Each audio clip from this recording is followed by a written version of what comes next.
Depuis un an, LVMH a complètement baissé. Sur les 12 derniers mois, on a moins 18%. On est actuellement à 542 euros l'action, alors qu'on l'a connu à plus de 900 euros.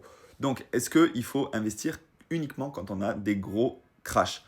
Oui, c'est intéressant de racheter des actions quand elles sont pas chères, si tu as toujours la conviction que dans les 5, 10, 15, 20 prochaines années, elles vont continuer de performer.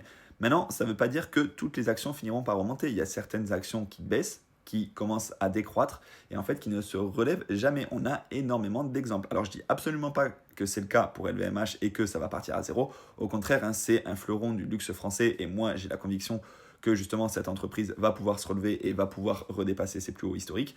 Maintenant, attention, parce que si on attend uniquement les crashs, parfois on n'investit jamais. Donc des fois, c'est bien aussi de faire du lump sum quand on a des gros crash, c'est-à-dire tout mettre d'un coup, mais faire du DCA, investir régulièrement, c'est bien parce que ça nous permet d'acheter quand c'est haut, mais ça nous permet aussi d'acheter quand c'est bas, et du coup ça lisse ton coût d'investissement sur plusieurs mois, plusieurs années. Voilà, si tu veux acheter des actions LVMH, ce qu'il faut faire, c'est ouvrir ton PEA, le plan d'épargne en action, parce que fiscalement, c'est beaucoup plus intéressant. Si tu es en France, tu paieras moins d'impôts que sur le compte titre. Et le PEA, tu l'ouvres dans une banque en ligne, type Boursorama, Fortunéo, Trade Republic,